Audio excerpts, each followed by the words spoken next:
Welcome to the Uncommon Career Podcast, where you get clear direction, a persuasive brand, and a competitive strategy that moves you forward. My name is Patricia Ortega, and I'm your host and career coach. Hi, everyone. Welcome back.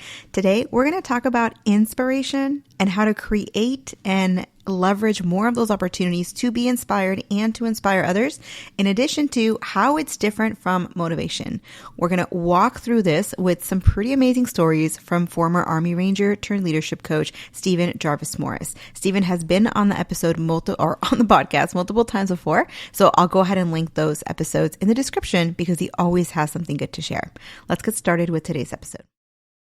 Welcome back, Stephen. I'm so glad to be able to have you on the show again on this episode. I know that not everyone remembers or maybe heard the first episode. So before we dive in, tell us a little bit about yourself and what you're doing nowadays. Well, this is like my fourth episode of being on here, isn't it? Yeah, I think so. We've had Third? multiple episodes. I'm actually going to put them in the description. Yeah, I don't remember. I know we've done so much work together. I don't even remember anymore. But yes, my name's Stephen Morris. I'm the founder and CEO of Renowned Leadership. I'm a retired Army veteran. I'm married, family guy, do all that fun stuff. And yeah, I'm here to talk with Patricia, the amazing Patricia. I'm always so excited to be here. Thank you so much. Awesome. We're excited to have you today. And I know we're covering kind of a cool topic.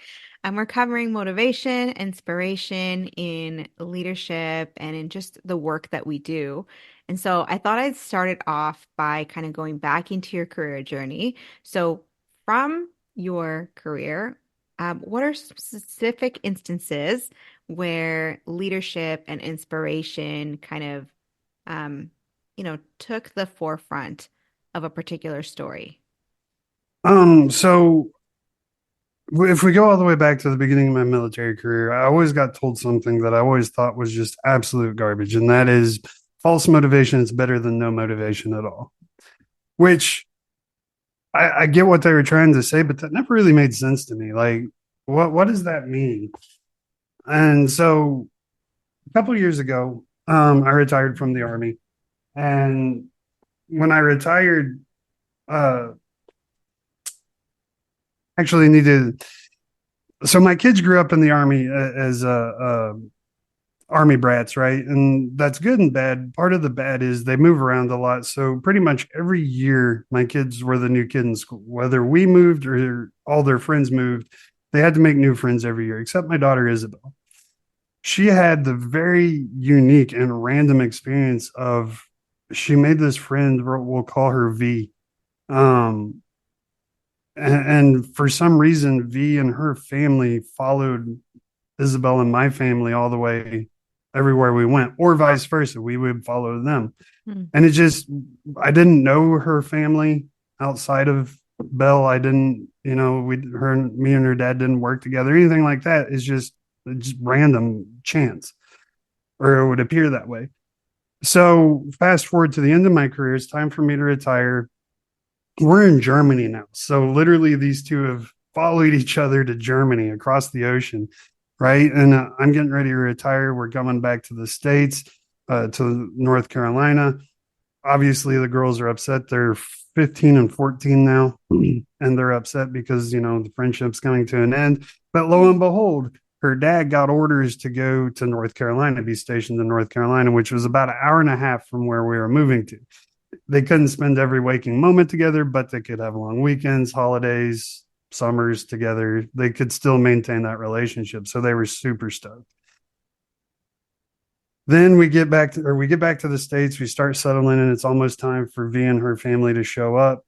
And Isabel, her mom, and myself all get a phone call from V's mom pretty much at the same time. I was at work.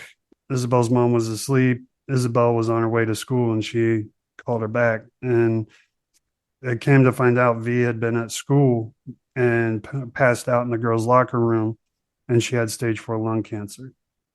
And they were only saying she was going to, estimate about 3 weeks to live. She didn't make it 3 weeks. I think she only made it like 4 days before she passed away. But V is 15 years old. She's a high school athlete, absolutely brilliant girl. Never touched a cigarette a day in her life. Her family didn't smoke. She never around it excessively. Absolutely no reason whatsoever for her to have stage 4 lung cancer and not even notice. Right. Mm. So Isabel obviously was absolutely my entire family. We were devastated. I mean, V grew up with us. I felt like I was a part of, I was a non-biological dad to her because Mm. she's, I practically helped raise her.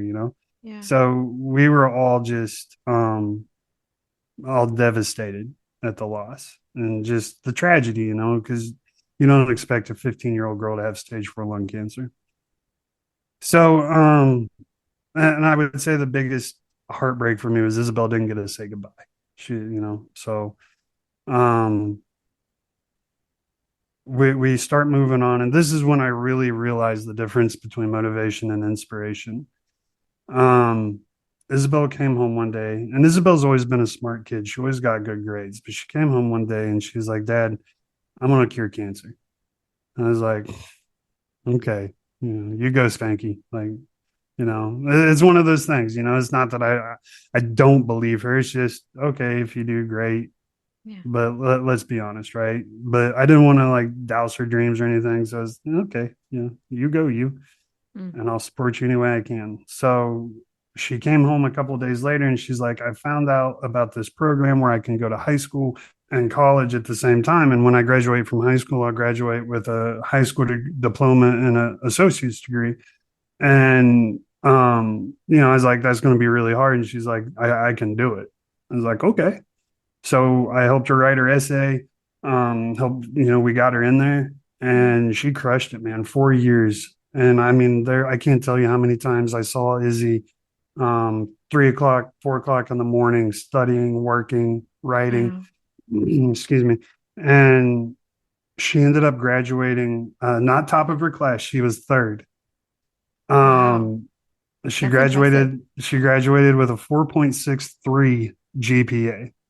Now, I know you've worked in the academia space, and they normally don't go to the hundredth Yeah. when it comes to your GPA, but they had to because these three girls were so close in GPA, like they couldn't figure out who was the valedictorian and Wow. all of that. So they had to break it down by the hundredth So of a. outside of that, did she tie for first? Is that what you're saying? I mean, yeah, if you went Wow. by the normal 4.6 GPA, she would have been tied for first. So Wow. they had to go break it down another number so that they could figure out who was actually the valedictorian. And she ended up coming in third with a 4.63 GPA, which is insane. I mean, that's just That's flat intense. out That's impressive. insane. And so, when it came time to choose college, she has all these offers, of course. But she was like, I want to go to NC State because NC State has the best genetic engineering program in the world. And if I want to cure cancer, that's where I'm learning this, going here. This is how I'm going to do it. Mhm. So, really hard program to get into. I don't remember the exact numbers, but they only accept a certain number of students into this program, let alone into the school. I mean, you know how all that works. Mhm. And so she ended up getting accepted into the school, into the program, all of that. And she got a full ride along the way to do it, which is also very rare. Amazing. Um, and that's really when I learned how to look at the difference between motivation and inspiration. Right. Mm. When Isabel, she was motivated at the beginning, right? Because the pain of her friend dying so tragically was very fresh, and that was a motivating factor for her. But she took it to the next level. She turned that motivation, that pain, into inspiration, right? And inspiration is what carried her through 104-degree fever to be able to get the studying done so that she could go get an A on her test, on her Mm. exam, whatever it was. Mhm. Like, I mean, there were flus in there. There was COVID in there. There were like all these obstacles trying to stop her, Yeah. but none of them succeeded.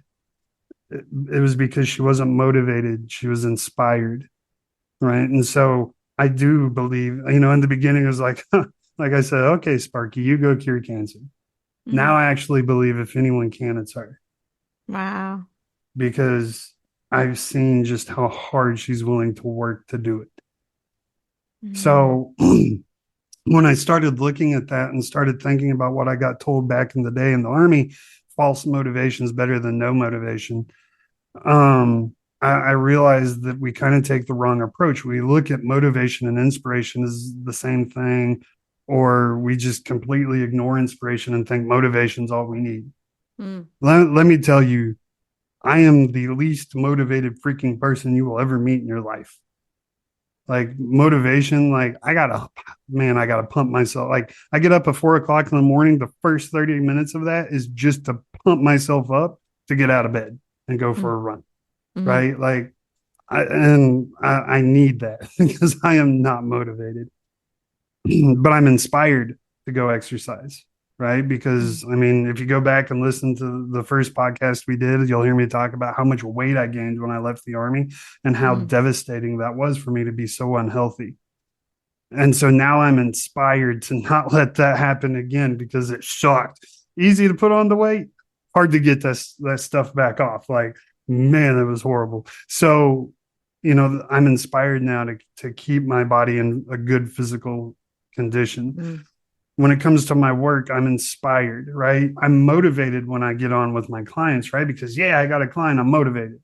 But then you actually get into the hard work of it and you start hitting those brick walls and they start pushing back against you. It can get tiring.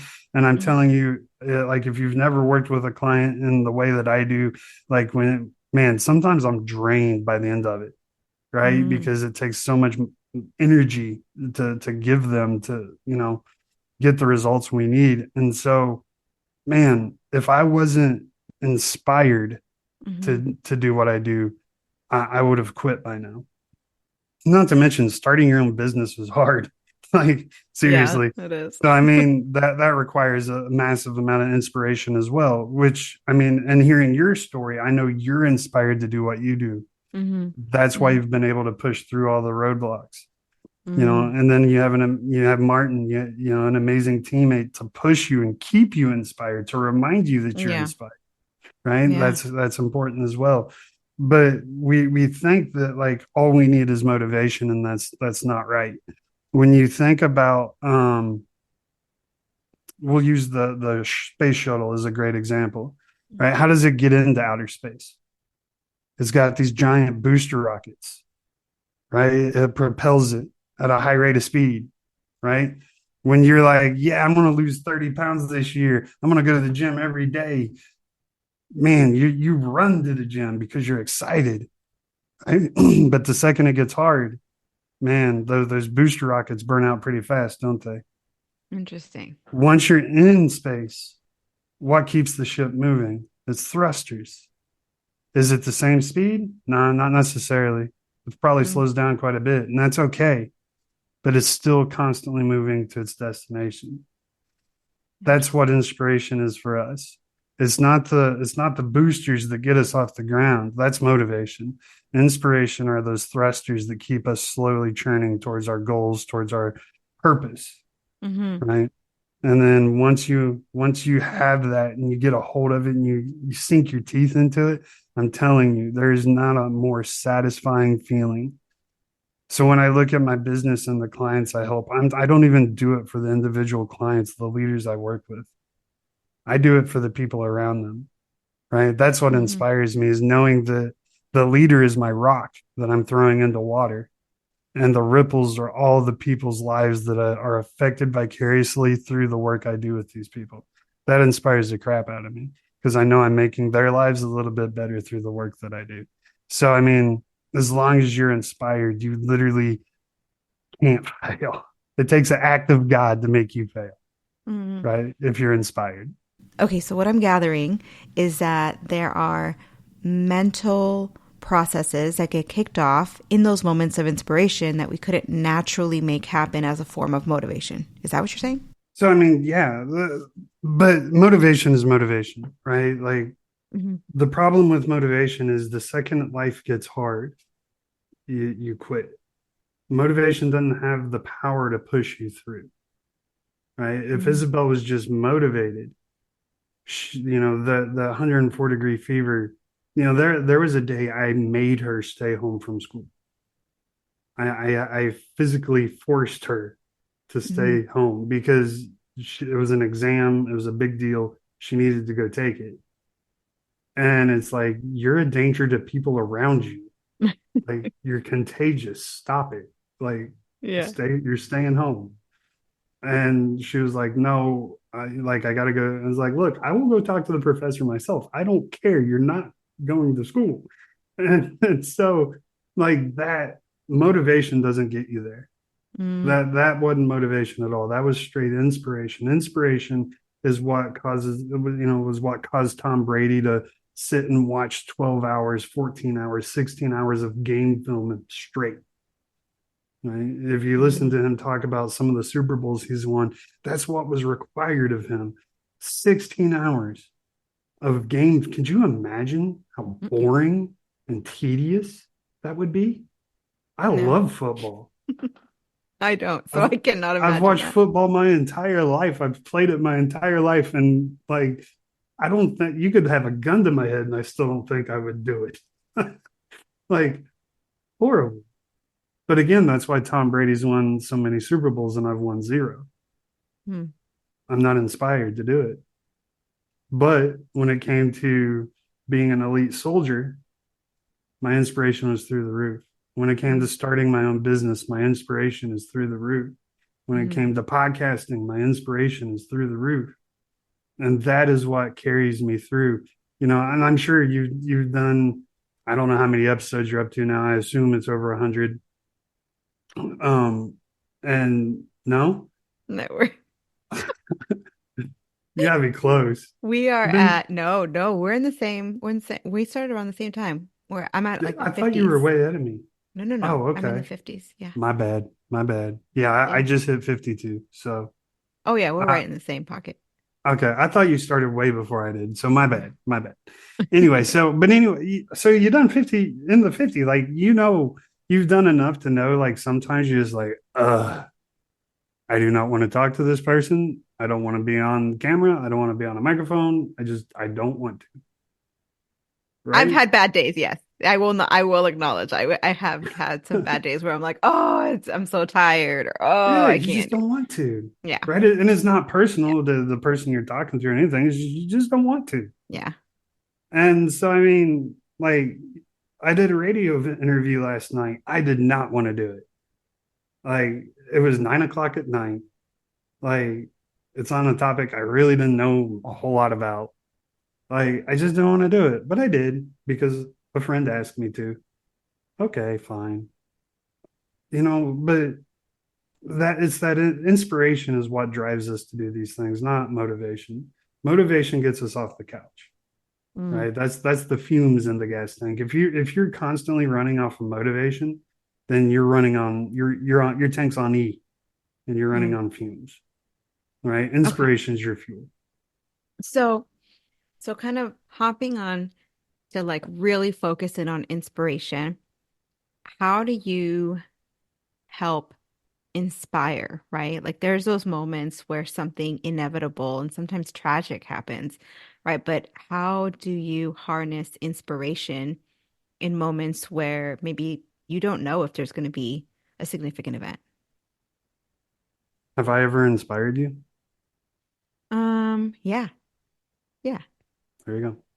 Like, it's not intentional. It's about communication. It's about understanding. It's about listening, right? It's about Hmm. being honest with yourself and the people around you, right? It's literally inspiration is literally just communication when you break it down. You've inspired the crap out of me several times, right? And it's like, whoa, okay, I need to shift and focus, or a good one. Shoot, what was it? You just hang on, I'll remember. Uh, oh, um, the word thing. What was it? The word of the year. Is that what you called it? Your word for Uh, the year. That's Word what for it the year. was. Yeah, yeah. Yeah. Like, I was like, whoa. Like, I've never thought of that. I need to do that. I need to have a word. And so Mm-hmm. you inspired me to go down this whole long rabbit hole of, figuring out what my word is for the year. And Mm. so, my word for, in case you're wondering, is discipline. I I'm was going going to to ask you, be, so what is it? What's the word? it's discipline. Um, Yeah. my discipline is slack since I left the army, and I want to get my discipline back to where it used to be. Mm-hmm. And so, discipline is the word I'm going to focus on this year. But that was so inspiring to me because I never even thought of that before. Mm-hmm. Never even crossed my mind. So inspiration can come in many different ways. And a lot of times you're not even looking to inspire. You're just communicating, Mm-hmm. right? And that inspire, you never know what's going to inspire somebody. If it comes to working with my clients, I'm constantly looking for little threads to pull Mm-hmm. that are going to land, right? And the biggest thing, motivation is your job, right? If you work for me, Patricia, motivating yourself, that's on you. It's not my job to motivate you. It's my Mm-hmm. job to inspire you to do the company mission, right? How do I do that? Well, first, I have to understand the company mission. I have to understand the company goals. I have to make sure that the mission and those goals align with my mission and my goals, because if they're out of alignment, the communication is going to be off and it's not going to inspire anybody. So I Mm-hmm. have to make sure that I'm in alignment. And then I have to make sure my actions are in alignment. Once I have everything in alignment, then I can go to you. And when I start communicating with you, my view, my mission, my goals, the company's mission, the company's goals, the company's view, and you see all my action and how it all lines up with, and it's all a perfect straight arrow, then that starts inspiring you. If Mm-hmm. it doesn't, then that's a problem. And we need to either figure out if you're the wrong fit for this position, maybe you'd be a better fit elsewhere, or the whatever the solution, unfortunately, maybe it'll be time for us to part ways. But it's you have to be inspired and you have to be able uh to communicate that inspiration.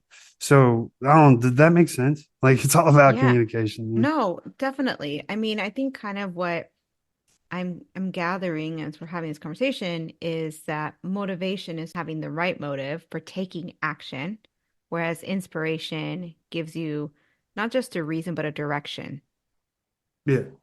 Yeah, it gives you everything. Like I said, it's your fuel that Hmm. fills your tank, right? And oh shoot, what's his name? David Goggins. So I love the way he explains it. He says motivation will leave you the second your face hits the brick wall. Mm, Inspiration will allow you to keep running face first into that brick wall until you finally punch through it.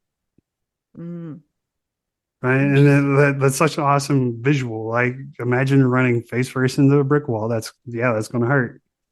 And then you do it repeatedly, intentionally, bloodying your face, knocking out your teeth, right? And finally you punch through. Right? The Mm, pain, the sacrifice, but the intention. To me, like, gotcha. it's a gory image, but at the same time, it's a beautiful image because it's like, that's what victory is, and that's what inspiration gets you. So you Mm, can either operate on motivation, which is great. And you can always tell the people that operate solely on motivation because they're always tired, right? They're always a drag. interesting. Yeah. People that are inspired are the ones, has anyone ever told you you're too happy? It's because you're too inspired. It's because you're inspired to make change. You're inspired to make a difference, whatever it could be. If you're flipping burgers, you're Mhm. inspired to make your McDonald's customers as happy as they can be. Mm, Right. And there are people like that. I'm sure you've been through a drive through and you left feeling good about yourself, hmm. even though you're making a horrible decision by getting fast food.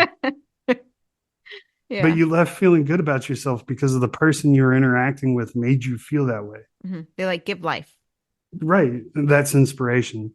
And those Hmm. are the people that are going to go far. One of my bosses, when I first got out of the army, started working at a grocery store when he was 16 years old as a Hmm. bag boy. And now, 50 something, he's the president of that company. If you Wow. ask him when he was 16 if he wanted to be a bag boy for the rest of his life, or which when most people think about working in a grocery store being a bag boy, like, oh, well, that, who wants to do that their whole life? Mm-hmm. Did anyone ever think about that bag boy being president one day of the company? Like, it's all, but he was inspired. He loved Yeah. the company. He loved the people he worked with, and it inspired him to do the best he could do. And now he's the president, soon to be the CEO of a very large publicly traded company. That's amazing. That is amazing. Okay, so this is really interesting now. So let's say that you're coaching someone, right? Because this is what you coach folks on. Like, let's say you're coaching someone and they are somewhere between the bag boy and the CEO, right? They're like somewhere in there, middle management, maybe. Maybe they're about to be a first-time manager. What are some things that you might share with some advice for them as aspiring leaders that can help them to inspire their teams? So, the first rule, if you want to inspire somebody, you have to listen to them. We've already talked about that. Mm, Communication, if you ask any communication expert that's worth their salt, they will tell you communication is 80 to 90% listening. mm, So you have to listen to your people, not just listen. You have to actively listen. That means you digest what they're telling you. I have a horrible memory, so I literally write everything down. mm-hmm, Like every time I have a conversation with somebody, it's either recorded or I'm writing it down because I will forget. mm, And I've been blown up a few times. Get off me. I have a bad memory. But so that active listening is your first step. You have to develop these relationships with your team that they feel safe with you, mm-hmm, that they feel like they can come to you. And a story I like to use to explain this is I had a worker. She worked under me. She was amazing. She was a superstar. And you know how superstars are, like they get the brunt of mm-hmm, the work. I was mm-hmm. no exception. I leaned on her. I relied on her. She was my go-to. And then all of a sudden, out of the blue, just nothing, just garbage. And I couldn't figure out why. Come to find out, I had failed her. I didn't make her feel safe. I didn't actively listen to her. I didn't create a community in which she felt safe and obligated to come tell me that her husband of 30 years she had just found out would cheated on her and was leaving her, and they were going through a very nasty divorce. Oh, Heartbreaking, right? I mm-hmm, should have known that. Why didn't I know that? I completely failed. mm, So and I failed on so many levels because not only did I not create a space where she felt good to talk to me, I didn't create a space where I could inspire her. If she's too scared to tell me something like that, or doesn't feel, whatever, and I don't know exactly what she felt or why she didn't. Maybe she was embarrassed. I don't know. But regardless, I take it on myself. I'm the one that failed, not her. And so if that's the case, then there's no environment in where I can inspire her. So mm, I completely failed on mm, so many levels. Right. The next step is you have to create an environment where people feel safe to call you out. mm. Right. And like you've heard me get called out many of the times. You'll probably get to hear me get called out many more. And I don't like it. None of us Nobody does, do. right? Nobody does. Um, but the way we react to it is so key, Mm-hmm, right? Do I want to scrunch my face? Do I want to tell them to shut up? Do I want to tell them to mind their own business? Like, absolutely, 100%. But I have to receive that information with grace. One, because I have to assume that the person telling me, one, is right, mm-hmm, and two, they have my best interest at heart, right? Unless they've shown me for some reason that they don't, then I have to assume that it's coming from a good place. mm-hmm, Far too often, as leaders, we don't take criticism well, mm-hmm. especially when it's from our subordinates. But here's the bad news: if your subordinates aren't telling you what you're doing wrong, no one else is. right? The people over you, they don't see the vast majority of the things you're doing wrong. Your subordinates are going to see that. If you want to be the best leader possible, you need to have them communicating that to you. Now, there's a very professional and what's the right word? I can't think of the right word. There's a professional way and an environment in which this conversation is had. It's not just like, hey, bro, you screwed that up, you suck. Or it might be, in the army, that's definitely not a way that conversation goes. But I guess depending on your work environment, that could be. But you have to have a place where your team feels okay giving you that feedback. Mm. If they don't feel safe giving you that feedback, I promise you, you're not going to inspire them. They don't trust you enough, right? Which is the ultimate point. Your team has to be able to trust you. Mm-hmm. So that means your actions are consistent, your communication is consistent.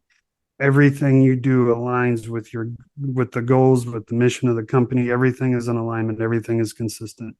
And yes, it is hard work. Being a leader is hard. It's lonely. Sometimes it sucks. But if you want to make change, if you want to change the world, this is how we do it. Mm. That's That was good. a long rant. No. So really what you're sharing is to listen actively, to kind of open up those lines of communication where the voice of the other person is heard first and foremost, because that's the way that once someone is heard, then they're open to kind of being inspired by someone when they feel like they're Mhm. cared for in their environment. And then you mentioned creating an environment to be able to receive feedback, which is something that's really hard. I think in that are different layers, right? There's listen actively, but there's also the layer of modeling vulnerability. There's the layer of letting go of your pride. There's the layer of inviting feedback, being able to ask for it because no one's going to really give you negative feedback. I'm curious if, based on your expertise, like you've seen some common misconceptions or some pitfalls that leaders face when trying to inspire other people, because you mentioned that it was like not something that you really do intentionally.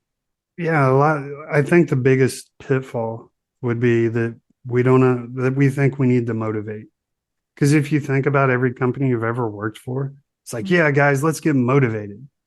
Like, Mm-hmm. okay, that's going to work until, 9:10, 9:15. What about the other 7.5 hours that we're here? Like, what's going to motivate me to make those phone calls instead of being on Facebook Mm-hmm. or checking emails or doing all the other things that don't make the company money? What inspires me? A great example is there's a company, and I wish I could remember the name, so I could give them a shameless plug. I cannot remember their name, but the owner of this company went to his sales team and he said, "Guys, look, the month. So there's a local radio show that does annual, not Red Cross, Salvation Army drive. It's a 3 day thing, and this year they raised like I want to say $750,000 for um I keep wanting to say Red Cross Salvation Army Mm-hmm. in like 3 days. I mean, they do great work. Anyway, this guy goes in November and he's like, look, December's coming up. The radio station's doing this dry or donation thing. He's like, I will double whatever sales you guys do out of my own personal bank. So if you guys do $1 million in sales, I'm going to donate $2 million. Mm-hmm. And he was going to do it in their name from his own private bank account, not the company bank account. So, which I thought was a nice touch, right? Mm-hmm. Sure. Anyway, That's amazing. he when he was talking about it, he said that it was the best month his like 40-year-old company's ever had. Wow. Why? Because they're freaking inspired. Mm-hmm. They weren't motivated, they were inspired to do something good for their community. That's what it's all about. It reminds me of movements. You know, when you have a movement, not a movement that's like created, hey, we're all going to do this at this time, but something that's like, very organic and it comes out of, oh gosh, it's going to be so hard to put words to this, but it comes out of an emotional place, like a sense of appreciation for something that just took place. 100%. But and you only get I mean, think about it. You know, I get when I tell people like, you got to be able to accept criticisms. They're like, what does that have to do with inspiring other people? Hmm. It's all again, it's about that safety. But think about all the people in your life, right? Think about who you're willing to accept criticism from. So we'll say Hmm. your husband, Hmm. right? Hmm. Probably not your favorite person to get criticism from, but you'll accept it. But he has the best criticisms. I mean, because he knows me the best, right? But also, who inspires you the most to do what you do? My husband, every time. So the more freedom we have to tell each other what's wrong, what's going on, Hmm. the more freedom we have to receive inspiration from that person. It's all about trust. That's exactly the word that came to mind as you're sharing. Like, that's it. Like, you're talking about listening actively, creating an environment to receive feedback, receiving the feedback. Well, what you're doing is you're creating trust between two people because every time you give feedback, it's a risk. Giving feedback is a risk. So, to be able to, receive feedback well, every time that happens, you're growing trust, right? And when you grow Mhm. trust, then that person is more likely to kind of really listen to what you're saying and like you said, you pull a thread, right? Because you never know where true inspiration is going to come from, but Have you're you ever creating the watched space. have you ever watched a war movie Yeah. and the leader of the group is like, "Hey guys, bad news. We got to go do this." Yeah. And everybody's like, "Well, it's a good day to die, I guess." Mm, And they all, or even better, it's like, "Hey guys, so we're supposed to do this, but that's wrong. I'm going to go do this instead. You don't have to follow me. I totally understand." But everybody follows them. hmm. Like things like that are real. Like maybe not, maybe Hollywood does it wrong, but like that stuff like that really does happen. Yeah. And I can't tell you how many times it's like, guys, we got to go in that building. Hmm. And everybody just looks at me like, are you stupid? Like, we're going to get shot if we go in that building. Mm, And it's like, yeah, but command needs that building. So we're going to go take that building. And they're like, hmm. all right, let's go do this. Let's go try not to die. And there's some jokes, probably some very dark humor mixed in there. And then we go do the mission. That comes from the deepest level of trust, Hmm. right? Hmm. And it's not even, man, it's not even at that point. It's more about just love for the other person, Hmm. right? Like I'm not gonna let Joe Schmo go die by himself. I'm gonna be there with him, right? Or whatever the Hmm. case may be. But it's just it's such a deep connection, and the Hmm. only way you can get to that deep connection is being able to fully trust and understand the other person. Hmm. I have ever I was actually just talking to my wife about this. I've never been on a team in the army where I didn't physically fist fight at least half of them at some point in time. Like we got into some sort. My best friend in the army, big old black dude. I mean, he played defensive end for Troy University. Big dude, fastest dude I've ever seen in my life, and he's huge. And he and I fist fought probably on a monthly basis. I'm not saying go fist fight everybody. I'm just saying like that's how deep of a connection we had. And we're, in a very violence driven occupation, I guess. So like that it fit. But my point is like Kelvin would go to hell and back for me, and I would do the same for him. He Hmm. could also tell me when I was being stupid, like straight up, and he didn't even have to sugarcoat it. He just, you know, pop me in the mouth and be like, "You need to calm down. You're being an idiot right now." Like, Hmm. oh, okay. So you know what I mean, and that's how you get to that. That's how you get that level of inspiration. And there isn't a single person I've served with in all my years in the Army that didn't inspire me to some level. And to this Mm. day, no matter what, I got their back.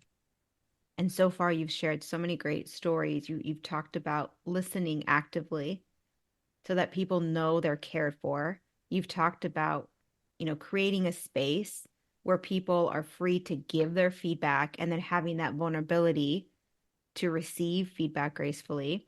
You've talked about a willingness to take a risk. You've talked about building trust. And one thing that you mentioned that in my mind kind of bubbled up is kind of principles, like that idea of do the right thing. Even if it's hard, do the right thing. And that's where, you had mentioned like the scenes in war movies that actually happen in real life when someone says, "Hey, we've got to go do this mission."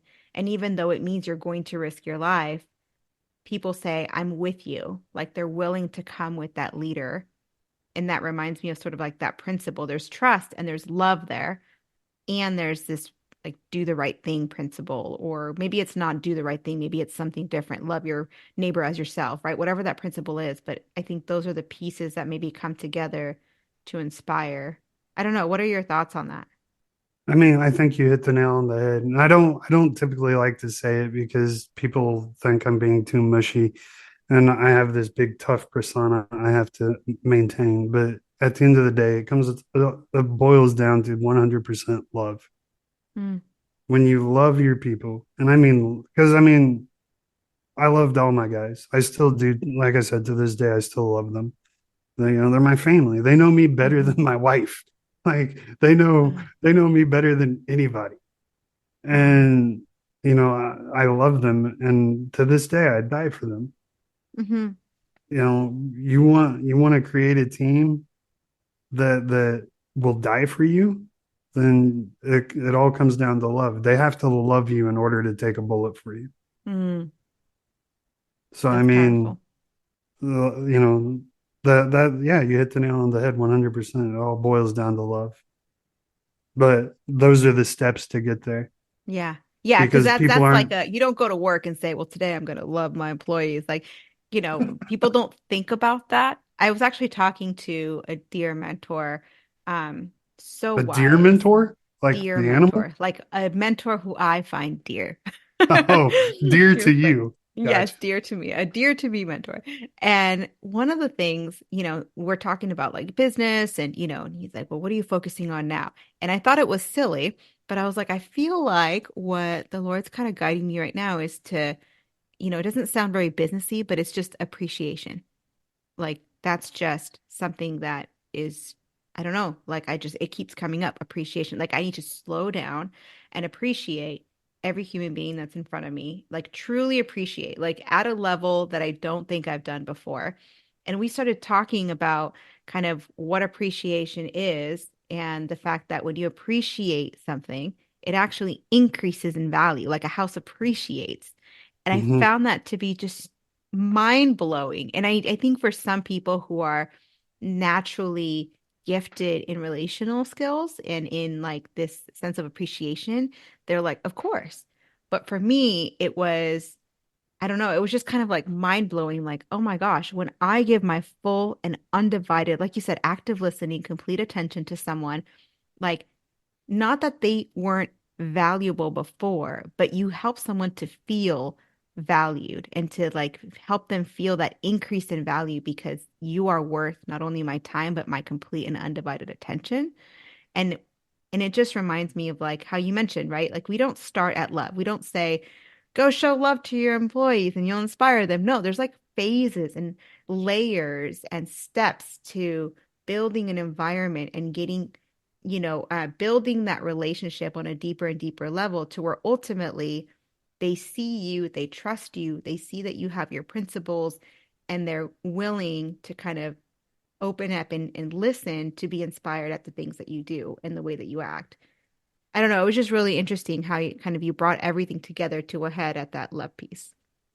And I think another key aspect to understand, at least, is it's not always going to look the same. Hmm It looks different based on you. It looks different based on the organization.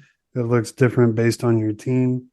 Um, There was a guy I didn't work under him. I worked alongside him, and watching him interact with his people,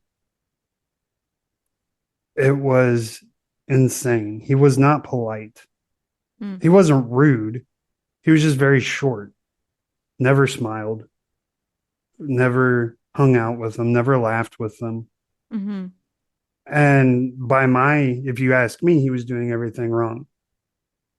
But then when it came to it, like they freaking loved him. mm, And so I started trying to figure out why. And it's no matter what happened, he was always there. He was always consistent. They knew how he was going to act every single day. mm-hmm. And by the way, interacting with him outside of work, completely different than interacting with him inside of work. But they got the same exact person every single day. He made decisions the exact same every single day. He was constant every single day. Mm-hmm. And he had their back every single day. Whether if it was working late, he was always the last person outside the door or out of the door. He Mm-hmm. was if they were swamped in work, he was the first person to jump in and help them. But if something was going on and the team was in trouble, he was the one that took the brunt of everything. Mm-hmm. And obviously, some has to trickle down, but he tried to control as much of that as he possibly could. Mm-hmm. And his team never felt that stress. He bared it all, and Mm-hmm. they absolutely loved him for it. And so it looks different. That was his personality. That's how he did it. But he embraced it. He learned how to use it, and man, he crushed it. While I was screwing everything up, looking at the guy I thought was doing everything wrong. Mm-hmm. So I mean, that's just understand it's going to look different for you than it does for me. And you kind of have to figure your own path. I wish I could sit here and give you a magic pill. I can't, but at least I can do is make you understand. This was a great conversation. I know that we always get into like these conversations and we can go for hours, but I'm glad that we are able to kind of bring this and wrap it up, come to a head here to finish out this podcast and let you go off into your evening. But thank you again so much for just spending some time with us and sharing some concepts around inspiration. Thank you for having me. As always, it is such an amazing pleasure. I love being on your podcast, and I love your fam. You guys are the best. Awesome. Okay, well, before we go, one last thing. Tell us where we can find you, your Oh, podcast, all the things. yeah. Yeah. Can I share another funny story? You'll love this.